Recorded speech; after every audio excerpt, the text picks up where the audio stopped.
Thank you, Jayla. Thank you, ladies. I appreciate you being here. It's, I would say, interesting. This is the second time I've spoke all year in front of a group of people, so hopefully I speak clearly.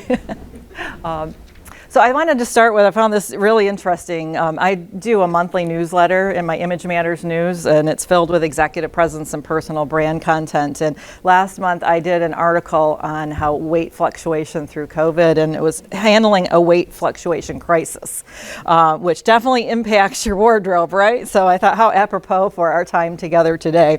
But I was doing my research for it. I found in a Vogue.com opening part to a read of an article that they had this quote or statement, and I found it really interesting. I am just a girl standing in front of my closet, pleading that a single pair of pants will fit, asking why nothing fits, knowing why nothing fits, and simultaneously trying to quell a panic attack about nothing fitting. Can anybody relate? I lost weight and then it came back on, and yeah, so it's like, what am I going to wear today? So on the other side of it, you might be thinking, like Melissa and I had a conversation, it's like, okay, it might read differently, like, okay, I'm just a girl, and I don't know if I truthfully like the thought of the girl. You're just a woman, you're just a lady, standing in front of your closet, wondering what to wear, and thinking that I have nothing to wear. Has anybody been in their closet? I even did a little bit of that myself this morning because, again, I just haven't been out and about as much. I've only had to worry about like from here up in only the front. Everybody else relate to that one? So, excellent. So, well, with that thought, we all had to get dressed up and get out the door, right? We weren't part of a nudist colony or anything like that. So we're going to talk about really dress as a whole, but defining what business casual is, because it's made its way and staying even stronger, I think, right now in what we're doing in the world and life. So with that thought, so our agenda today is we're going to discuss some design principles that impact business casual, going through and define really what are the levels of business casual and some tips and tricks and so forth from head to toe of how to put that look together. And or I can bridge up my conversation about how to guide maybe some of your team members too that are representing you or your company. So we're going to look at appearance standards that will support you in growing success for yourself personally, for the company that you maybe lead or work within, and the teams around you. Because we want people to pick us, right? Pick me for whatever it might be. If it's that product or service that you're selling, to just doing the day in and day out grind of running a business and having things move successfully through. I always say too, you can use these principles at home too. If you have a significant other that doesn't, do the things that you want, you can position yourself with your presence to get the things done that you want to get done. So with image development and the foundation that really our conversation's going to grow out of, what I feel is that you can use your image or your presence as a tool to get done what you want to get done. So I like my tool guy here, where he has a hard hat on. You can use your image or your presence or your dress to help support you on the inside. A model I teach is a total image development strategy or process where you have the core, the inner you, the hidden image. It's your characteristic traits, your values, your morals, your ethics, to if you've had DISC or Myers-Briggs done, your personality, all those things. And just within it, your own self-esteem and confidence. So you can use that as that hard hat to protect you. Myself today, again, I'm getting up to present in front of a group and haven't done it in a while. It's like, okay, I had to put my suit of armor on. I thought about a dress, but I thought, no, I need a jacket on and I need heels on. Just for me personally, I needed that for, really setting in my inner confidence and esteem for myself to be able to get up and present here to you today. I'm going to be transparent. So, or you could use it like the hammer here. The hammer does what? What does the hammer do? Pounds, pounds a nail in. So you can use your image as a tool to be very strategic too. And those are some of the principles that I'm going to teach you in the sense of some design principles that will help you in dress so that you can be strategic with what you choose, not only in the type of garments and how you mix and match them, but the color and line that we'll talk about today. So it can be your friend. So I'm going to ask you to play along here for a moment with me. There's truth in first impressions. How many of you have heard about first impressions, right? In business, we do, right? What we really want is a long-lasting positive impression. But again, I'm going to ask you to play along with me for a moment here. What might you think the content of this box is? Any thoughts? Other than it's probably light. A broken Christmas ornament? Okay. A ring, okay. A broken Christmas ornament to a ring. Okay, great. Thank you. You're playing along well. What might you think the content of this box is?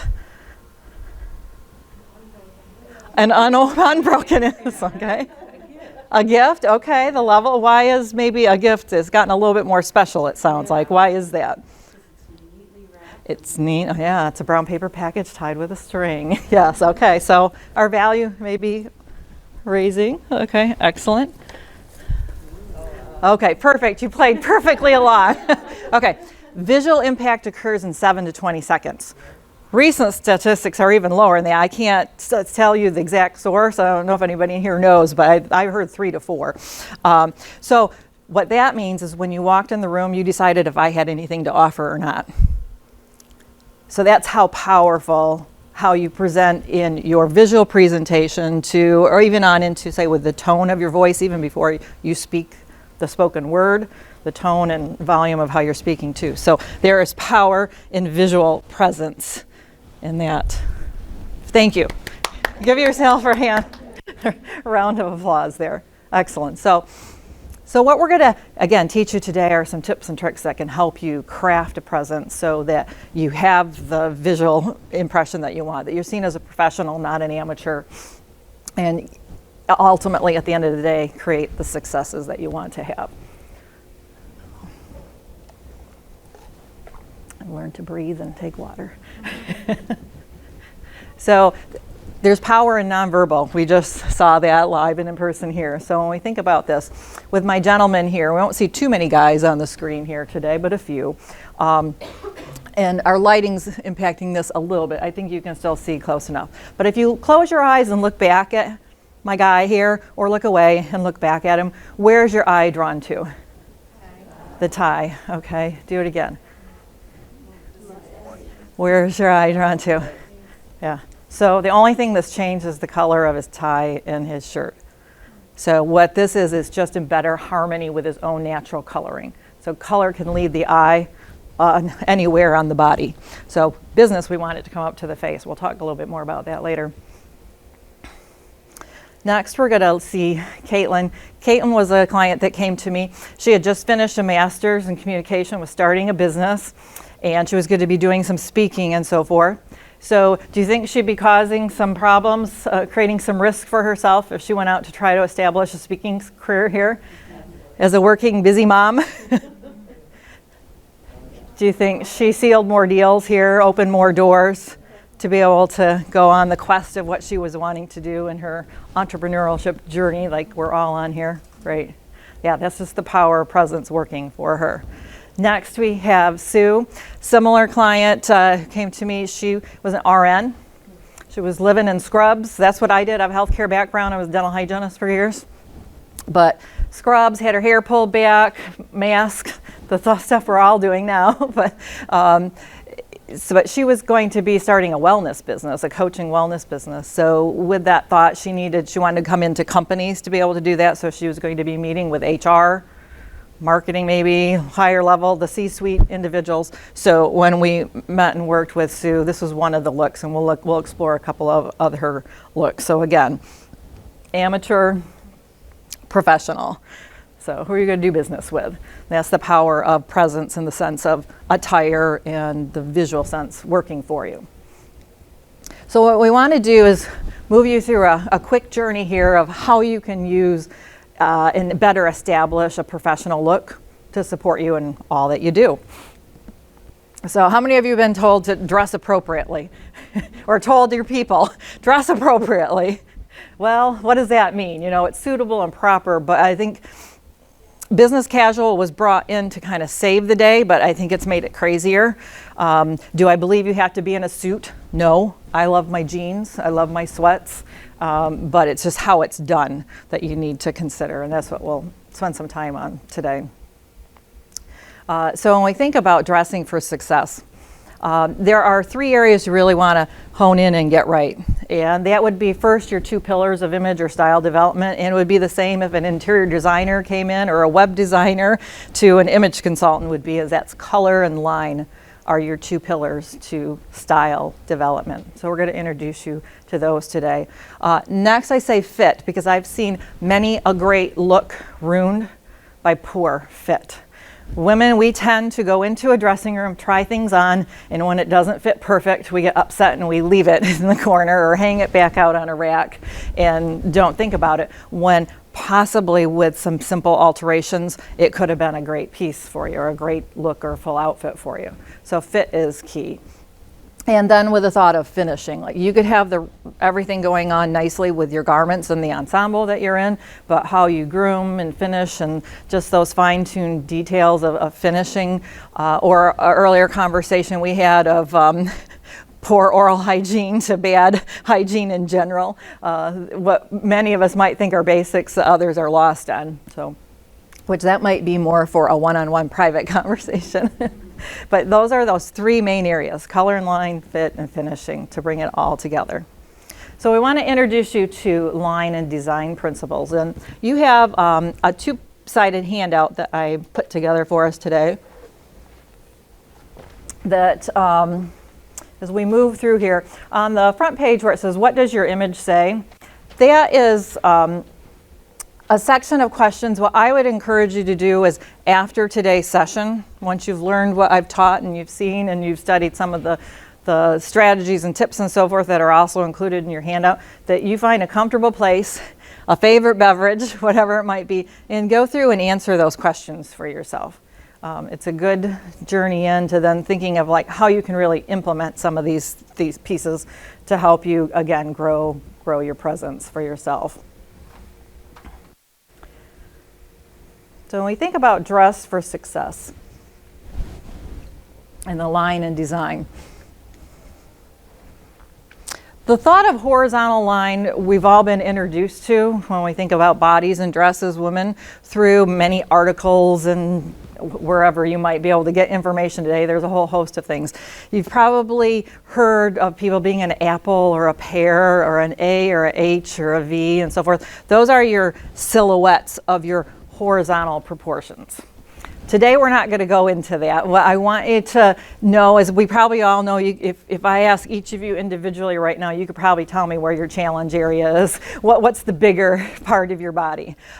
What I can tell you here is, with the thought of horizontal lines wherever they may fall, you just don't want those to hit at your wider spot, because it's only going to make that wider spot look wider. So what horizontal lines might come in different ways is within the patterns themselves, within the garments themselves, or it could come as a hemline or an ankle strap on a shoe. So you want to kind of think about all the different ways you see horizontal influence. It could be where we're not in a strong color in the same color, monochromatic from head to toe, where there's a division, there's a strong horizontal line right at the hip line. For myself, with that thought and to kind of put it in play with the body, my widest point is here. So I need a jacket that's going to fall below it. And I'm better off to have no contrast, so that's why I'm monochromatic in my outer piece to my pant, versus here where it hit me right at, or to do it with this look here of a contrast color jacket, particularly as high of contrast as that is. So think about, for yourself, what you have in your garments. Also, right now we're talking about how color works, as well as the patterns themselves. Within your garments, think about that there are really 3 sets or types of lines that garments create. You have the silhouette that it creates. Could be flowy and full, or semi-fitted or fitted. Or if you think of skirts, where we have more of a pencil skirt here to an A-line skirt that's full, that's going to be your silhouette. So what shape does the silhouette of the garment actually give you? Within it, you have detail lines that are, in these pictures you don't see as Wait, no, I misspoke. Detail lines. Detail lines are the stripes. So any type of pattern. So Melissa, your pattern in your jacket, the black and white, that would be detail lines. If you have contrasting buttons, those would be detail lines. And you want to think about, are they running horizontally? Our next slide will be vertical, or they could be diagonal. But what you want to think about is, how is it leading the eye when you're observing someone else, or for your own self, how you're using line for yourself to create a balanced frame. So you have detail lines, and then you have body lines. Body lines are the tucks, darts, seams, and they will lead the eye in as well. So within this, pockets on my jacket, that would create horizontal lines right at the waist. So if you're fuller, thicker through the waist, we want to avoid those. So in a real quick nutshell of how line works, what we're going to move on to next, we want that foundation of horizontal lines, but vertical lines is where we want to move on to, because that's what's going to strengthen your presence and build what we can do when we start to move it into using it with garments, okay? So if you thought, whew, that's a lot of information, we're going to put it to work in as we're talking about garments here in a minute, okay? So we have vertical lines. They lead the eye up and down. So again, you will see them in the detail lines of what might be in, the patterns and so forth of the garments, or you can see it in, like what I'm similarly in today, a strong column of color, of vertical presence. Or the difference between this look and the one before is the contrast of color, where the tones are more even than if we look back at our brighter, lighter jacket with the dark pant. There's more contrast, so it actually shrinks the body down, where when we move it into medium contrast here, they look taller. It leads the eye in and up to the face. Okay, so any questions on that? I know I just threw a lot at you of design principles, but there's a purpose. Any quick thoughts? Has anybody ever considered looking at these things in their dress? Some, okay, good. So what we want to do, and why we consider these components and thinking about strengthening your presence in different levels of business casual that we're going to talk about here in a moment, is, has anybody heard of the term magic why? The magic why. What the magic why is when those design principles of dominantly vertical expression of line, whether it be the silhouette, how color's placed, or onto the body lines or the detail lines within a garment, that it leads the eye into the center and up to the face. Because in business, you want the attention to come to the face, into the eyes, and then out at the business at hand. The rest of you really should be just merely a support piece to what's getting done, unless it's part of what you do, I would say. So in this garment, if we back out the arrows from my gentleman that's here, they're subtle, but he does have vertical stripes in his shirt, but he has a row of buttons, and then the collar splays open, and it creates that magic Y. Men's dress in particular really allows this to be shown and happen. It's part of what men's dress has done for years. Women, because we have so many extra possibilities of things that can be mixed and matched together, and we might want to express our style more differently, that it gets a little cluttered. But we can do the same thing. So here we have Sue. We put her in a monochromatic on the outside, similar to what I have on today. To strengthen that magic Y formula, we kept her buttons closed. If you want to relax the look, you leave it open. If you want to soften your look, if you want to be more likable, approachable, relax some of that vertical presence, leave the jacket open, or don't do a jacketed look. If you want to strengthen it, bring the button closed, and then strengthen that magic Y. So what I want to do is give you a few minutes. I want you to partner up with someone, and I want you to think through these principles and what you're wearing today. So let's take about 2-3 minutes and think about the contrast of your color, how it's impacting the strength of your vertical presence, and how body and detail lines in your garments are impacting. I noticed I had a horizontal line right above my biggest point. Okay. Basic top, wide tight waist. Kind of like what Yeah, so yeah, you're doing good. Yep, you're doing good. So so that's what, and we'll teach this in the next section as we go through.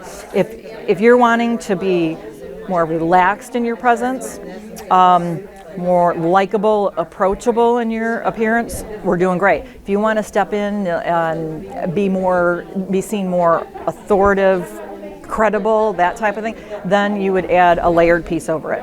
Or they call it the power of three. You could do a more substantial necklace or a scarf with it. And the whole thing is that it brings the eye up into the face.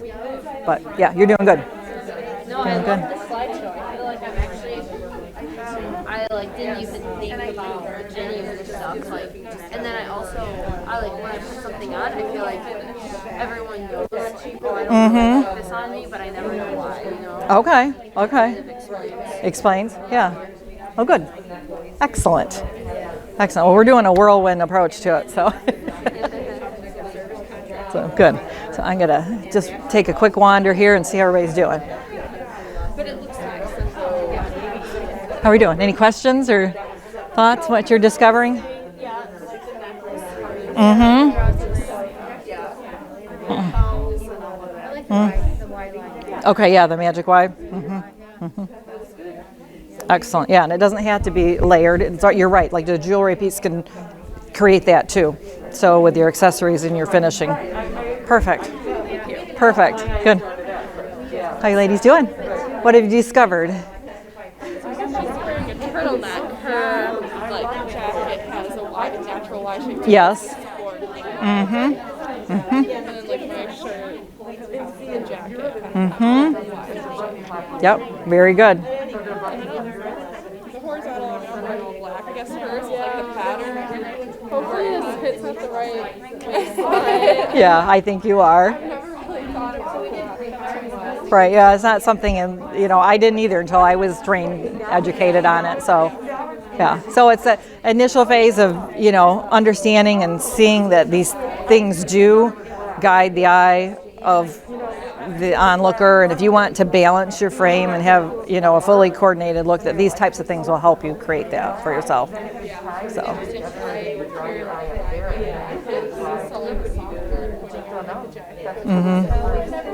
yeah, you always want to go below it or above it, but don't hit right at your widest point. Yeah, a mid-hip jacket is good on about any frame. So right in the mid-hip range, because usually their hip area is allowed a little bit lower, like I am. I'm rounded through my hip here. Or if they don't have larger thigh hip area, then usually they're full in the middle instead. So you don't want to have the jacket too high either for that individual. That would hit them right at their thicker body point too. So good. Doing? What are you learning? Oh, you a little more why? I like that. I think it would have been better if she'd had, even though I love the teal, I do. If she had black there, then I think it would have tied your eye to go straight up from black to black, and then wide out a little better. But that's just what I thought. Yeah, you could do both. I mean, if you bring black underneath it, you would have a stronger vertical presence underneath. Where like I'm running the dark on the outside, you would be running up the center with the layer then over it. But with color just gives you, it's still both would be fine. It's just where you can move into how color communicates, and if you want a strong look but be a little bit more approachable and softer, and I know your personality, that's a good option. So yeah, and what you have is what we haven't talked about today, but it's called the power of three. So if you don't have a jacket on, a substantial scarf or a necklace up at the neck can help create that. It's not called a magic Y, but it's in a sense it does the same thing. Okay, very good. Excellent. I love these examples, ladies. Okay, we're going to have you wrap up your conversations here.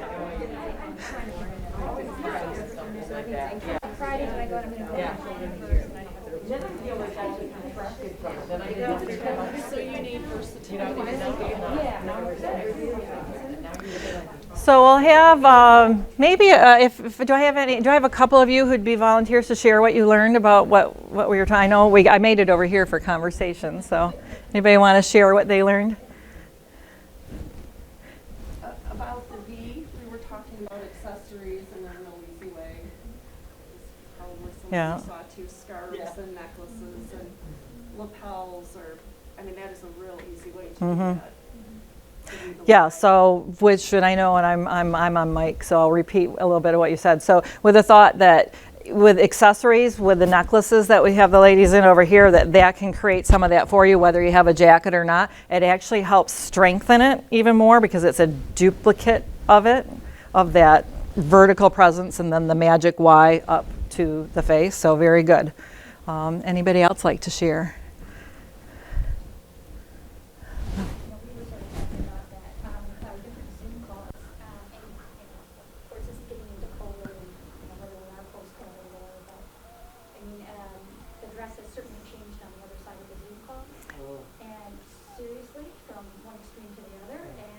Yes. Sometimes your dress has to somewhat reflect the client.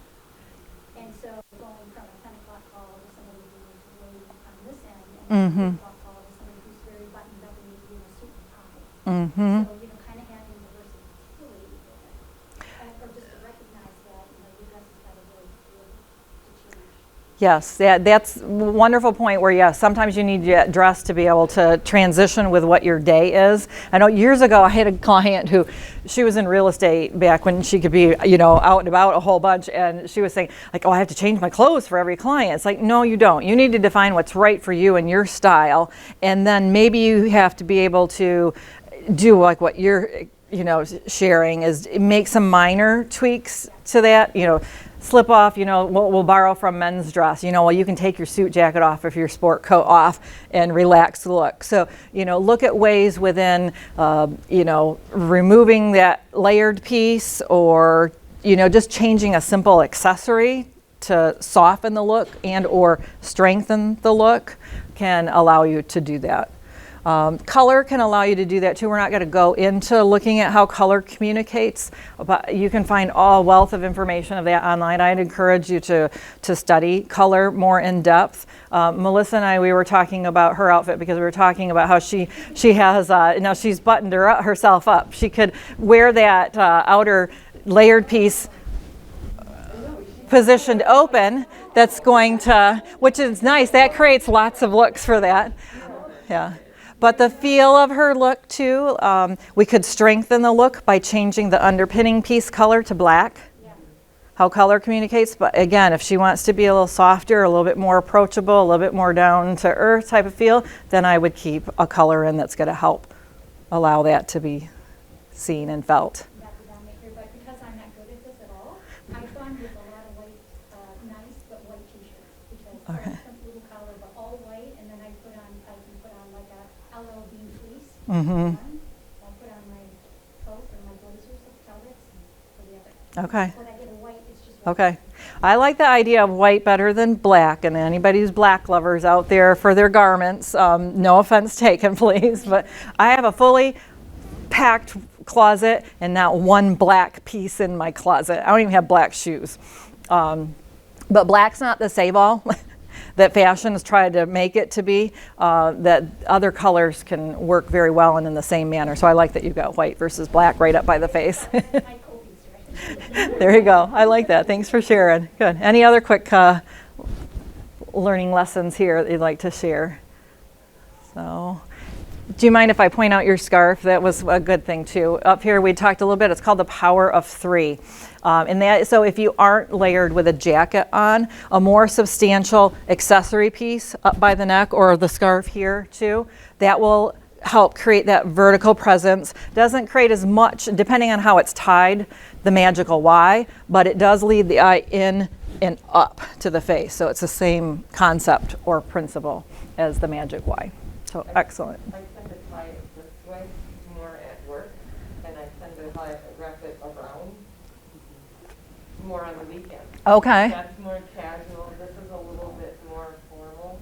Okay. It's that Yes. impression of a tie for Mm-hmm. men. Mm-hmm. Kind of, Mm-hmm. and it just kind of Yeah, pops it has more control in that sense. So when we look at the hierarchy of dress, the higher the level of dress, the more control and refinement there is to it. So that would be what you're feeling and sensing and doing right, doing well. So that's good. Excellent. So now that we know some of those foundational principles, we'll continue to put them to work. So hopefully they'll continue to make more sense, and I won't leave you with a glass-eyed look like, wow, that's a lot of information. So when we think about demystifying business casual, which is really our core foundation of what we're supposed to be talking about today, this is a continuum of dress. I think we can learn some from men's dress as well, but we have from your traditional business dress over to smart business casual. If we get in depth, there's really a third, business casual, but for simplicity and time's sake today, I left it with these two categories. So when we think of these levels, in your handout on the second side, you have written out some specifics for you, so you'll have that to take home with you. Traditional business dress, obviously not something we see a lot of today. In some industries you still may, but not in many. And or what I say, if that's truly you, when you think of personal style development, authentic presence, you have to be true to you. So somebody who's super classic, this look is going to resonate still with them, even if business casual is where life is. So, but there's ways to relax it down. So the highest level of dress for women would be a matched skirted suit. Here, even in the highest end, she really should be in a strand of pearls and button earrings, and very simple. And you see she has hosiery on, and so that's the very highest level of it. When we look to professional business casual, and this is the step I think that a lot of people miss, that there is a professional business casual. They think, well, you go casual, so they go south. Way even beyond smart business casual. They go way south in what business casual is. So professional business casual still has the structure, the stronger vertical presence, the vertical lines, jacketed. For the most part, you can start to move into more what I call these novelty jackets, or my look is more traditional from what is up there now, but then you start to look at the fabric. I'm in a denim suit. So that's truly, it moves it out of traditional business into professional business casual. How I chose to accessorize it starts to get a little bit more style forward and, a little glitzy, and that's my style, kind of edgy, feminine style. That's not going to be a part of your structured, very classic, traditional dress. Then we move into smart business casual, and you may or may not have a jacket, but that jacket's probably going to start to be more unstructured, a little more flowy, like we talked about the scarf, from being knotted up and twirled tight to loose and flowy. That's where we move into this category where you can start to express some of more creativity to flow of garments. It doesn't have to be jacketed. The only thing I will say for women, it's unfortunate still to say, is that guys can lose a layered piece to take the sport coat or the suit jacket off, or the vest that they might have even in business casual, and not lose credibility, authority, so forth, where women tend to. And it's what the underpinning pieces are underneath, or what our bodies are doing underneath. So a jacket can help, again, keep that vertical presence, or it could be a cardigan, it could be a vest. It doesn't have to be a structured suit jacket. To just some type of a layering piece will add that vertical presence back to the look. So any quick questions here on just this initial component? So then let's look at some pictures. So professional business casual, again, we're going to dive into with some pictures and some thoughts of color, line, and design for these. So the jacket's not a staple, but it's going to be highly recommended, or it's a part of creating the structure that the professional level needs that next step down. You can do mix match separates and create a suited look in a sense. So I see several of you. If you feel like you're in a mix match separate suited look, maybe stand. So Laura, I would say you are. Melissa, our two gals here. Yeah, just take a peek. Yeah, if you put a layer on. Yep. Excellent. So there's still structure to the outer piece. So that's going to strengthen that vertical presence. Okay, great. Now if we want to take it to our next step, Bridget, you'd be 1. Yep. Back in the corner there because you have your layered, but it's a vest, but it's still a layered piece. So we start to soften that look. So this would be on the, you know, the softer side of professional business casual to as we move through into smart business casual. And then in smart business casual, this is where you don't necessarily have to have the layered look. Again, here's the sweater vest over it, or your tops. That Sue's top has a wrap blouse to it, so that strengthens. So with your look, this we would be moving into without a layered piece on. If we just look at your top and the scarf, and for your look in the back, we would be in our smart business casual look. So any questions? Now that we're post-COVID and people are finally going back, Mm-hmm. are you noticing trends where traditional casual isn't quite so traditional and business casual is maybe less than what it used to be? Do you see a shift? There's been a shift in what I've observed so far. It's not been a lot yet, but there's a lot of employers or people who manage teams struggling because they don't know what to do with them. That what I see of it is when I said you want to be authentic and true to yourself and your style, there does come a point. People who are super exotic and dramatic need to tone it down, and then right now those of us who are super natural in our style are using this time as a license to run with it is what I'm seeing. So like, oh, I don't have to do that, and I don't want to do that. I want to roll out of bed, throw a t-shirt on and go, but it's going to have to be tackled at some point. I don't know what the magic answer is. Some of what I've heard, and it started just before COVID hit, was the dress for your day, dress policy. And I don't know about that one. The verdict's still out on what I think about that. I think that's going to really have some bad impacts on the brands of companies because people don't know who's there doing what and so forth. I think people's wardrobes changed. Mm-hmm. During COVID, we weren't going anywhere. We weren't spending money on our wardrobe Mm-hmm. to keep that up like we normally would. Right. And we're going from jammies to actually having to dress. Yes, yes. So this is where I'd say for yourself and thinking through these two levels. So when we think of professional business casual to the smart business casual, some things to think about. Like I mentioned for myself, the look of what I have on is more traditional, but the fabric that I chose to put it in is the next step down. So this is where you can start to look at your colors that you choose, the fabrics that you choose.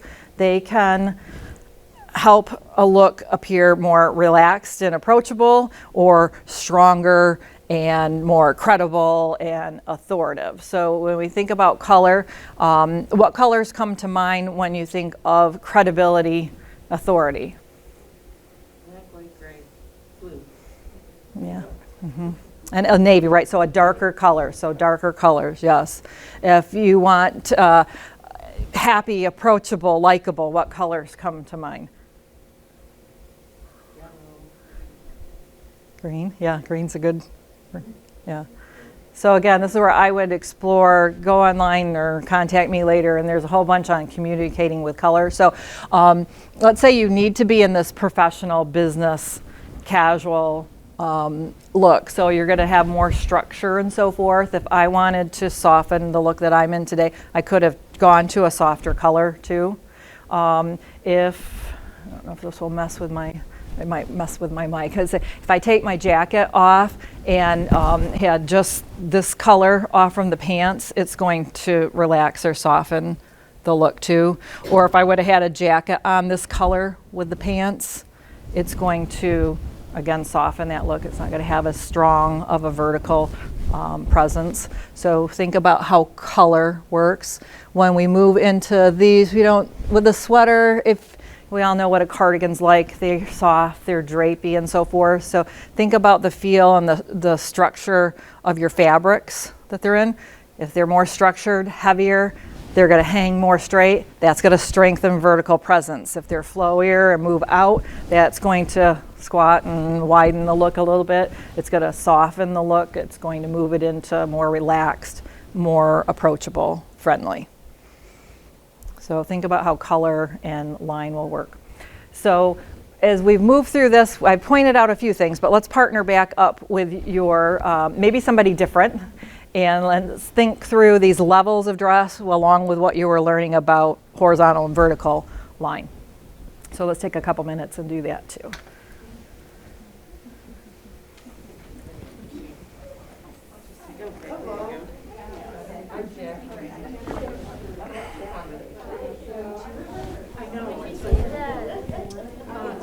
Like, I know we're talking about clothes right now, but do you ever talk about like kind of makeup or face stuff? Because I feel like for me it's not even outfit sometimes. It's like, where's eyeshadow? Why?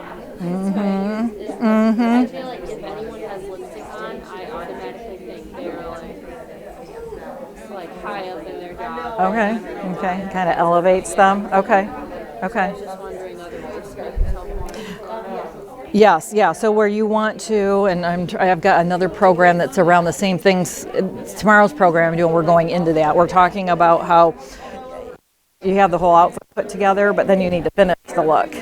And which I'm going to cover a few things on head to toe tips, so I'll try to remember to mention that. Or if I don't say something about makeup, remind me. Makeup and hair is your number one accessory, even before you put earrings on or a necklace on.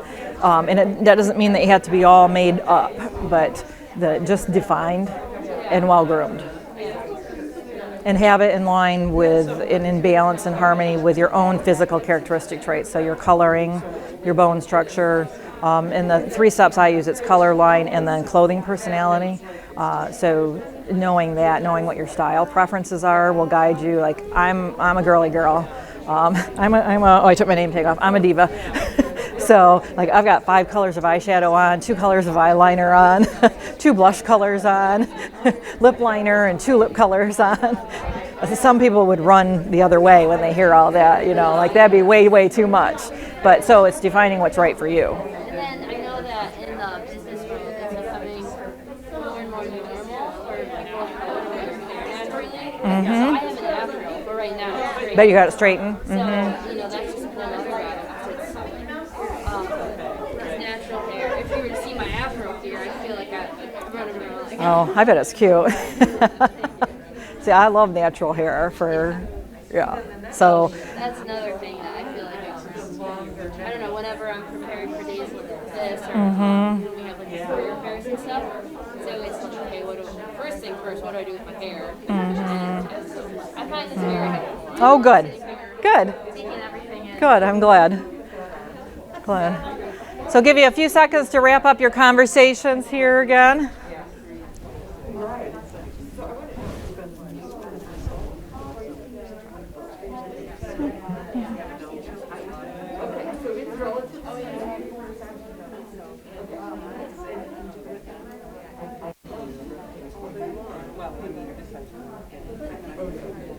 Planning 2 programs that are very similar together, running them one day after the other, messing with my brain here right at the moment. Do you have another thing? Yeah, I'm in the middle of a 5-part series, and tomorrow's session 3 of webinar series that I'm doing, and tomorrow's dress. So. I believe it's an hour, so it's at 2:45. Yes. Yep. Okay, ladies, let's come back here front. Anybody have something they'd like to show or share what they learned about their dress? Or you have questions? I have a question about like sleeve length. That's part of your vertical look. It definitely, I would guess it's more business, maybe traditional if your sleeves are long, and then it's more smart casual. Yeah, so when you get into, yes, your vertical proportions also start to move into sleeve lengths, hem lengths, jacket lengths, all those different types of things. What's right for everybody is individual to them. When we think about, like, is your arm full in one area, or is your calf very full? Are you a runner and do you have a massive calf, so you don't want your skirt hitting right at that point? Those types of things. But some common points would be the question here that Laura had is your sleeve lengths. And that would be, if you're in that higher end of traditional business, that 3/4 length is the shortest you'd go in formal land, so to a long sleeve. Where fit issues get into, and a simple alteration is where gals let their sleeves hang way over their first knuckles, and that will blow your look too. And then with short, or as you move into professional business casual, I would say that 3/4 to somewhere through that bicep area. This is where you got to watch just the fullness of your arm and what you want to show or not show. And then the more casual you go, the shorter the sleeve can come. If you go into smart business casual and sleeveless, say summer months or something like that, you're going to be best off to have a wider strap than narrow or spaghetti straps and so forth. The thought being, the more skin you bear, the more skin you show, the more casual or social the look becomes. So similar with necklines, or like in an evening gown where the back might show and you might have a plunging neckline, that's becoming more social and so forth. But in business, the higher the level, the less skin you show, and or still in image land today, maybe not fashion land, but in image land we would still teach hosiery, and that's very, very highest end of dress too, versus a bare leg in traditional dress. So good question. Any others before we continue on? I have a question that I thought, so if you don't mind standing up, I thought, she said she had trouble trying to figure out what she would do for business casual. So she has the turtleneck, which makes her eye go up. So Yes. when I go to work, I'll wear a turtleneck, particularly the ribbed is really good, I think. Yes. But I wear this same outfit here, or I'll wear that.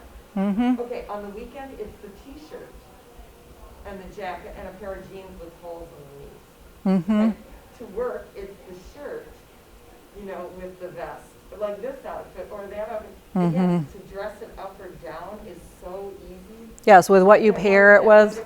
Like I'll wear t-shirts all the time on the weekend. If you step into business and you draw that eye up, or I'll put that collared shirt on and it makes that just that little bit edge. Yep, I would agree. I thought she did fun on that. Yes, very nice. I like that color on you too with your red hair.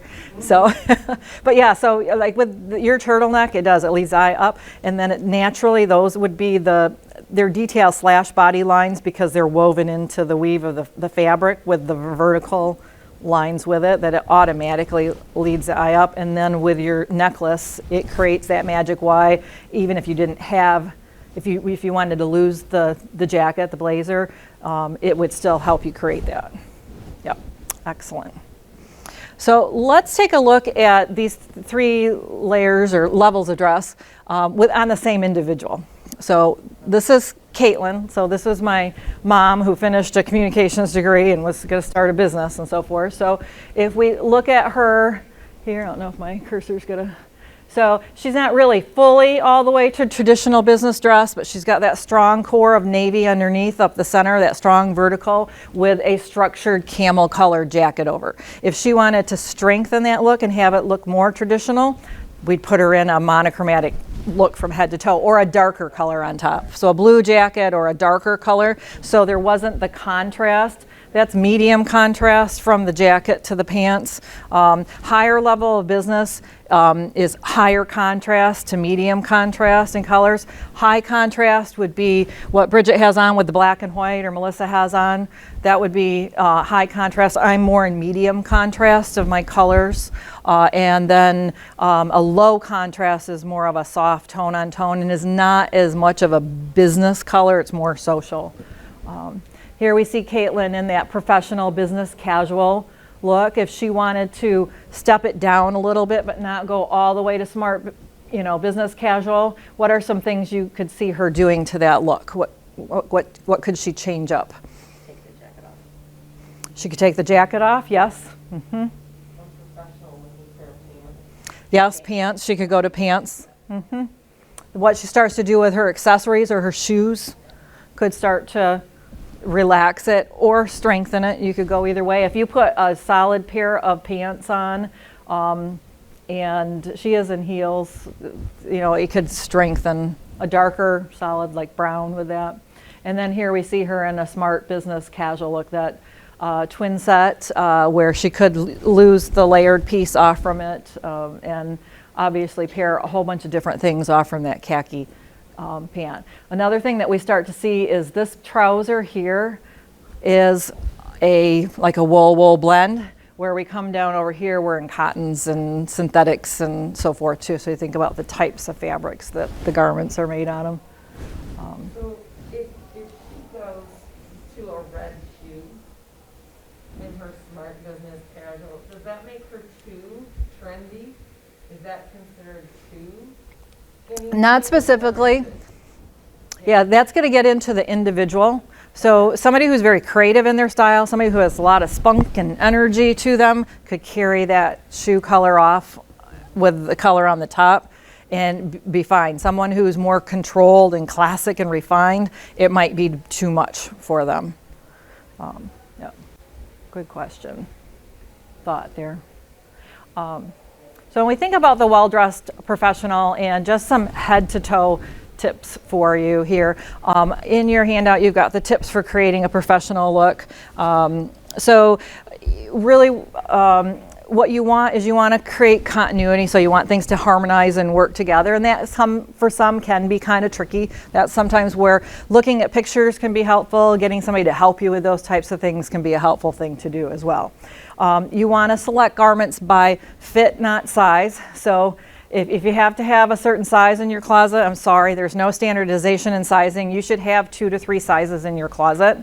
And if any of those sizes bother you, once you decided it's a keeper, clip the tag out. And again, I mentioned early on, a lot of us as women, we reject garments in the dressing room because they didn't fit perfect when we first put them on. Consider if simple alterations can make that look, you know, be good for you. If that's not something that you feel like you can assess on your own, you know, bring in the forces of the person that's the retail individual, but no, simple alterations like hems can be done relatively inexpensive and easy. If they need to restructure the whole set of a shoulder on a jacket, that's going to be a little more costly an affair and maybe not worth doing that. You want to have a current haircut, makeup, eyewear. The statistics on makeup are that too done up or not done are detrimental. That you want a natural look and whatever's right or good for you. Back to kind of like the shoe thought with, you know, it needs to express and be in line with who you are. At individual levels of working with my clients, we explore exactly what colors are best for them, cut in line, but then also what their clothing personality is. And your clothing personality will guide you in and answer a lot of those questions for you. But at least some mascara and a tinted Burt's Balm lip, you know, stick to someone who, like myself, I always tell people, like, don't worry, I won't make you look like me. I've got 5 shades of eyeshadow on. I've got 2 eyeliner colors on. My lips are lined and 2 lip colors on. But don't worry, I won't make you be like that. I'm an admitted glamour girl. Next. And I would say this even if you're not just on webinars and on Zoom or Teams or whatever, but check your look out in a mirror and check it out where you can see the back view, particularly when we get out and doing things where you're back out in person and so forth. I've seen many a hairdo that's smooshed back and not ever taken care of, to slips that are hanging out, or, you know, fallen hems on pants and so forth. So look at the whole 360 of yourself and make sure that it's going on. For women, give yourself time and permission to, you know, assess your wardrobe. If you can on a weekly basis, give yourself Sunday evening 30 minutes to go in and kind of set out what you need for the week. Not that it has to be exactly Monday I'm wearing this, Tuesday I'm wearing this, but have it so it's all put together, and so that, you know, we wear lots of hats and are going a bazillion different directions with careers and life and families and so forth, so that you can comfortably and confidently walk out the door put together from head to toe. Just allow yourself that time to do that. Next, hands are are a big part of business too. So make sure they're well groomed, neat, clean. No super crazy rings unless you're selling them. For a while. Do you remember the big flower rings that were really popular for a while? They might be beautiful, but maybe they're not right for the industry you're in or your role, because you don't want the attention to be on that. But chewed off nubs are just as much of a detriment as half polished or dagger nails. So clean and neat. Even last night, my nails were starting to chip. I just have nail strengthener on my nails right now. I love OPI's Nail Envy. It's just tinted. You can put it on really quick and be done. So they look finished and done, but not all the extensive time of a full manicure. With fragrances, how many have been like intoxicated by somebody's fragrance? You gotta watch that. So I say just a tiny little squirt to no fragrance if you're in close proximities with people. I like it on the back of the nape of the neck versus on the front side, because generally people aren't behind you, so it's kind of just a subtle thing behind you to consider. Or again, no fragrance at all. And then you just want to finish the look. Some other thoughts with our shoe that we talked about with the color. If you want to be safe, kind of a rule of thumb to go with is same color value of the hemline and or darker. So I'm in a navy pant. I could go navy, I could go a charcoal gray or a gunmetal, or I could go black. If you are in colored, let's say you had a red pant on or a red skirt or dress, you could go into a neutral, like a stone or some of like the metallics that are out, like a pewter or something, but same color hemline value or darker. Same for socks or hosiery and so forth too, or a neutral if you're doing actual true hosiery. And then just clean and neat. Take time to make sure that your shoes are polished and neat, because it's those subtle finishing detail points that will, again, that amateur or professional, it's gonna set you apart with that. So, and ultimately at the end, my number one rule with any of this, what we're talking, is when in doubt, don't. Trust your gut.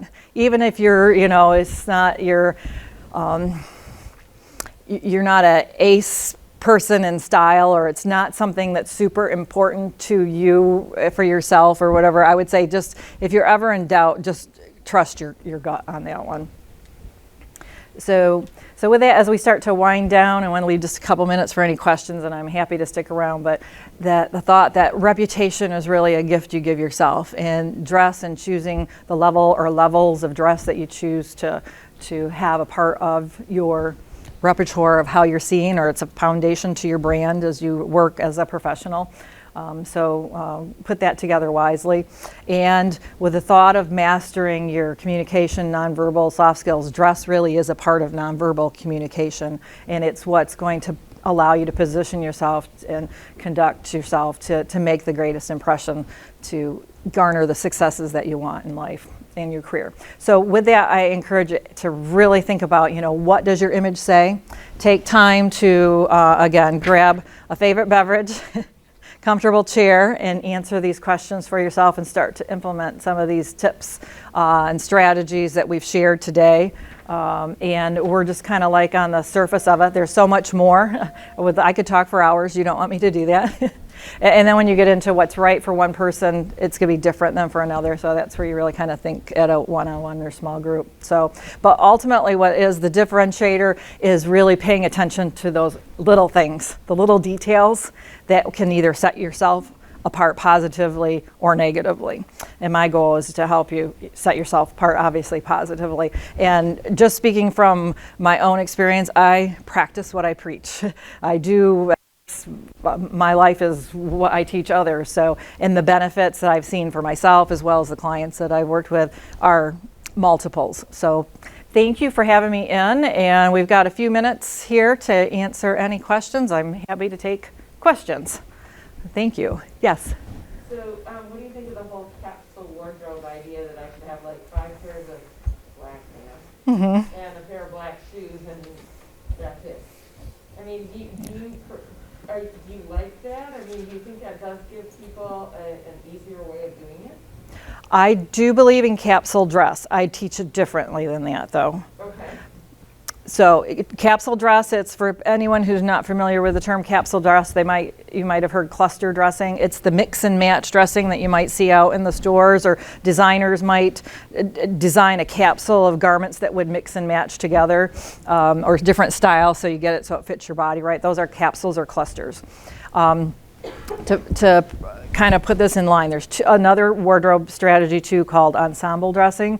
So ensemble dressing is where you buy an outfit that goes together from head to toe and it doesn't really go with anything else. Like this suit is an ensemble piece, but because it's solids and minimal weave and no texture or more pattern stuff, these could be worn separately too, but many times a capsule or an ensemble outfit was made to go together. It doesn't go with anything else. Some clothing personalities are aligned to be more ensemble dressers, but all of us and many of us are mix and matchers, and even some of us who aren't can still draw on the principle. So how I teach cluster capsule dressing is that you work off from 3 core colors.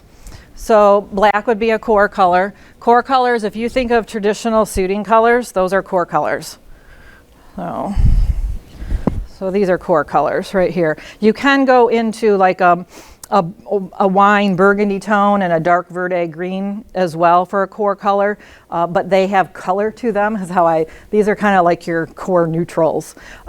So you want 2 to 3 core. So in my wardrobe, navy, a darker gray, and brown are my core colors. So I have pants, skirts, suits in all 3 of these core colors.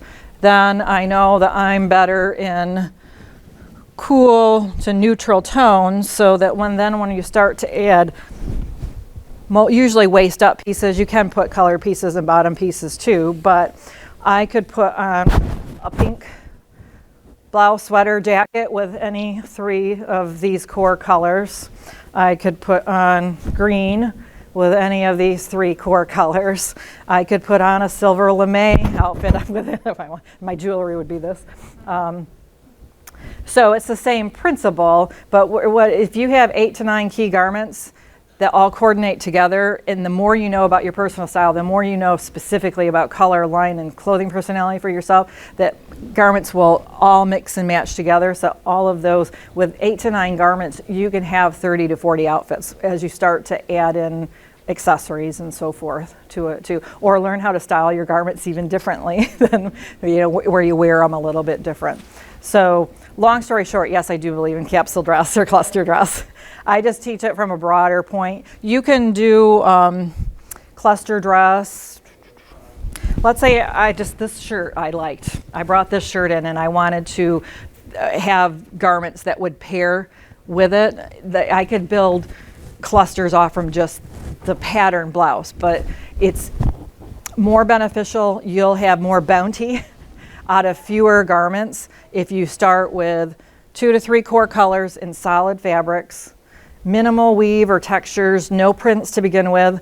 And to somebody who's super classic or super dramatic in their style, they're gonna think, oh, that looks really cool. Somebody who's more creative in their style or a little more romantic, who wants a little more fluff and fling, they're gonna say, well, that's too boring. But that's when you start to add other pieces, other waist up tops, sweaters, cardigans, jackets, accessories and so forth, that then can start to add in color, pattern, and different moods and feel to the solid basic.